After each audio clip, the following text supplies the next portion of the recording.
Le Toc Orange Le Figaro, question Yves Tréhard, réponse Frédéric Lefebvre. Bonjour Frédéric Lefebvre. Bonjour. Alors, 4 questions pour commencer, auxquelles vous répondez par oui ou par non. Hugo Chavez était-il un dictateur?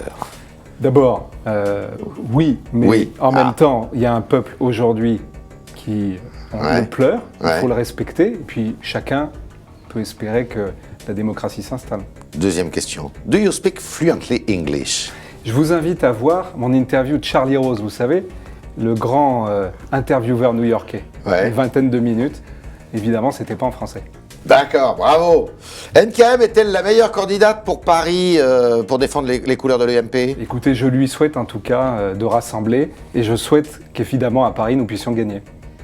Devez-vous revoter en septembre pour élire le président de l'UMP? Il y a des engagements qui ont été pris entre Jean-François Copé et François Fillon. C'est à eux maintenant d'en tirer les conséquences. Oui, non. Mais je vous le dis, c'est pour... Vous savez que j'étais neutre à Ni oui l'époque. ni non alors, vous êtes toujours neutre. Écoutez, sur ce sujet, je pense que ce qui est important, c'est que nous conservions l'esprit d'unité qui est en train de s'installer dans ma famille, y compris d'ailleurs sur un sujet qui me concerne très directement, qui est ma candidature On y va. en Amérique du Nord devant les Français. On va écouter François Fillon d'abord. Je n'ai pas pris ma décision pour le moment. Je la prendrai quand quand nous aurons réussi à réformer les statuts. Je vous rappelle que cette élection n'a pas été honnête, cette élection n'a pas été transparente, cette élection le résultat de cette élection ne correspond pas à la réalité. À ce moment-là, je pense que cette élection doit être rejouée et que les militants doivent pouvoir s'exprimer. Et je réserve ma décision en fonction de l'évolution du débat. Si toutes les conditions sont remplies, vous serez candidat. On verra, monsieur Bourdin. On verra. Bien. Bon, on va pas revenir sur le scrutin de la dernière fois, mais est-ce que Fillon, lui, doit se présenter? Mais c'est à lui qu'il appartient de décider. Copé a dit oui. A priori, il y va. Hein. C'est à Jean-François Copé, François Fillon et à tous ceux qui le souhaitent en démocratie. On est libre de se présenter. Alors, est-ce que Nicolas Sarkozy, dont vous étiez très proche et dont vous êtes toujours très Je proche, suis très proche, bien sûr. reste le meilleur candidat pour la droite en 2017? Si on regarde les sondages, c'est ce qu'ils disent, mais en même temps, j'ai envie de vous dire que pour les Français, franchement, 2017, c'est pas la préoccupation d'aujourd'hui. Ouais. Ils veulent des solutions aux problèmes qu'ils rencontrent. Il y a une désespérance qui monte dans le pays. Et doit-il revenir là Est-ce qu'il doit attendre?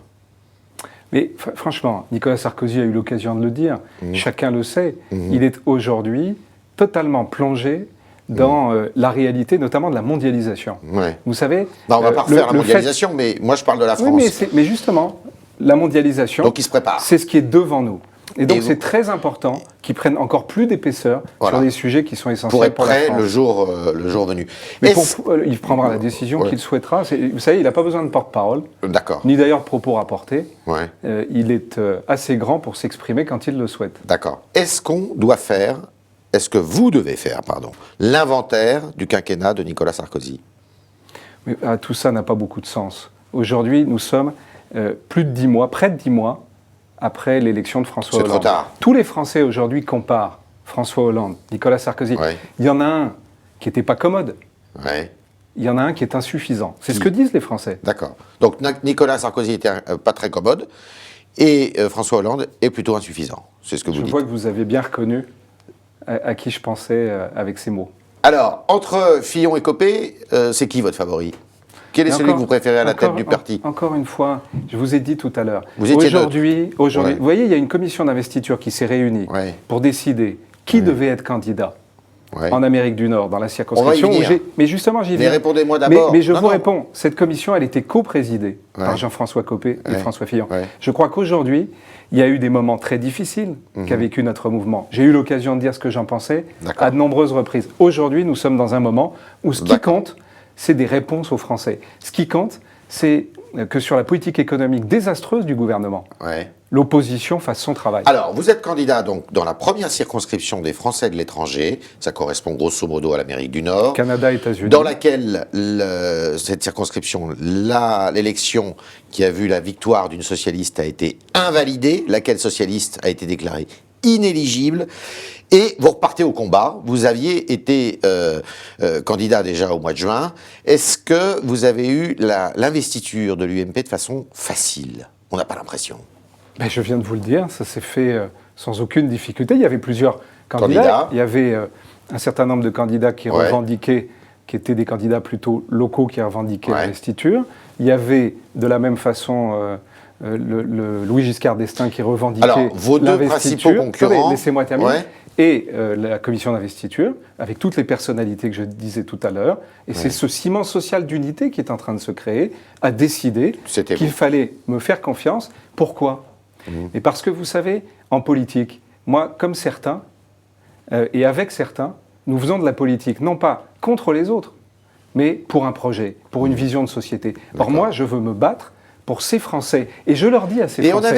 on avait été très étonnés que vous soyez battus d'ailleurs au mois de juin, parce que on s'imaginait que les Français aux États-Unis, au Canada, ce soient plutôt des entrepreneurs, des gens plutôt libéraux Vous savez, et favorables à l'UMP. Et une socialiste qui gagne. Vous savez, d'abord, toutes les circonscriptions des Français de l'étranger, vous le savez bien, ont été marquées par un recul très fort de la majorité de Oui, c'est l'époque vrai, et oui. qui suivait, chacun le sait, La les présidentielle. élections présidentielles. Aujourd'hui, ces Français, ils mesurent chaque jour la politique désastreuse du gouvernement. Oui. Et moi, je leur dis, à eux, à tous, vous aussi, vous êtes la voix de la France. Oui. Vous comptez, votre voix compte. Et vous devez vous rassembler. Et vous devez vous rassembler et exister à travers votre vote. Pourquoi ? Parce que, évidemment, aujourd'hui, c'est le moment d'envoyer un signal, parce qu'il faut arrêter le massacre. Parce qu'il y a une politique, notamment fiscale, qu'ils vivent les uns et les autres, qui est une politique qui les cible, où ils sont des boucs émissaires. Alors, vous avez- Et aujourd'hui, Oui. je dis à chacun que, ensemble, à travers cette élection, nous devons entrer en résistance. Alors, vous parce êtes que le la candidat- France a mal à la France Vous aujourd'hui.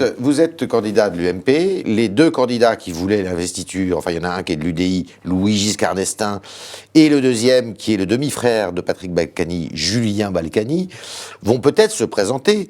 Alors, il y en a un, Giscard, qui est marié à une Américaine, l'autre qui est homme d'affaires là-bas et qui connaît bien les États-Unis. Qu'est-ce que vous avez de plus comme argument Encore que... une fois, je veux vous dire Ouais. que ce qui compte dans une élection, Ouais. et je me suis battu à la dernière élection, Ouais. et depuis, je sillonne cette Amérique du Nord. Ouais. Et je rencontre Vous y les êtes tous les Français. mois, vous y Je allez me bats. régulièrement Mais j'y vais très régulièrement d'ailleurs, parce que ma profession d'avocat D'avocat, oui. m'amène à aller régulièrement en Amérique Ouais. du Nord, où je défends des sociétés françaises, Ouais. où je travaille avec des confrères Ouais. américains ou canadiens.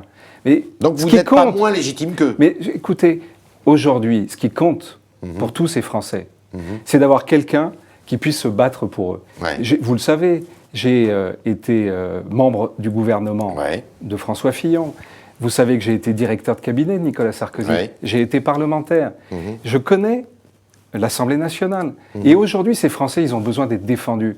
Parce que quand j'entends Jérôme Cahuzac nous dire on a besoin de 6 milliards, et que je vois l'Assemblée nationale travailler avec M. Galu sur des solutions pour imposer à nouveau fiscalement les Français de l'étranger, quand je vois Mme Lindemann et un certain nombre de sénateurs travailler dans le même sens, je dis ça suffit, parce que les 2,5 millions de Français qui sont à l'étranger, et en l'occurrence, en Amérique du Nord, il y a 200 000 électeurs français. Ils sont exposés. Ils sont des porte-drapeaux de notre pays. On a besoin de leur vision. Regardez sur le commerce extérieur. On a besoin de leur expérience. Ça suffit de les cibler en permanence. Ils sont la France aussi. Alors, quel pourcentage de chances vous vous donnez de gagner? Enfin, franchement, moi, je veux gagner cette élection. Ouais. Parce que pour Heureusement, tous mes si vous êtes compatriotes, candidat. parce que Ouais. tous mes compatriotes ont besoin aujourd'hui, là-bas, de se regrouper, de se rassembler. Il y a des temps qui sont difficiles. J'ai le projet de créer une diaspora, Ouais. l'âme Nord, Ouais. qui va nous permettre sur tous les sujets qui les concernent. On a parlé tout à l'heure de la fiscalité, mais quand on prend la question de l'éducation, où le gouvernement, brutalement, sans aucune compensation, contrairement à ce qu'il avait dit pendant la campagne, je pense à François Hollande, ou aux députés qui étaient candidats, les députés socialistes, sans aucune compensation, on a supprimé la prise en charge des frais de scolarité. Vous avez de nombreux Français qui ont dû retirer leurs enfants D'accord. des lycées français. Voilà, il y a des choses qui sont en jeu, qui sont essentielles pour notre pays. C'est pour ça Dans- que c'est le mot que j'ai employé, Ouais. résistance, Ouais. je ne l'ai pas employé à la légère. Dans la circonscription que vous allez briguer, où est-ce qu'il y a le plus de Français? Écoutez, il y a évidemment à Montréal, Oui. à New York, Oui. euh, C'est les deux points beaucoup de névralgiques. Français, mais vous en avez beaucoup à Miami. D'accord. Vous avez 40 000 Français dans l'ouest des États-Unis. Donc, il y a des Français qui sont répartis sur cette circonscription, qui est immense, qui est une circonscription où vous avez à la fois au Canada un certain nombre de compatriotes Ouais. qui aiment la France et vivent la France à travers la francophonie. Bien sûr. Mais vous avez dans le même temps beaucoup de Français qui sont partis entreprendre. Merci, là-bas ou Frédéric. aux États-Unis. Merci. Vous voyez la passion qui m'anime. Eh ben c'est Et cette victoire, je veux la ramener pour les Français d'Amérique du Nord et pour mon pays. cette émission était faite pour ça, pour transmettre votre passion. Merci Merci à vous. et bonne journée.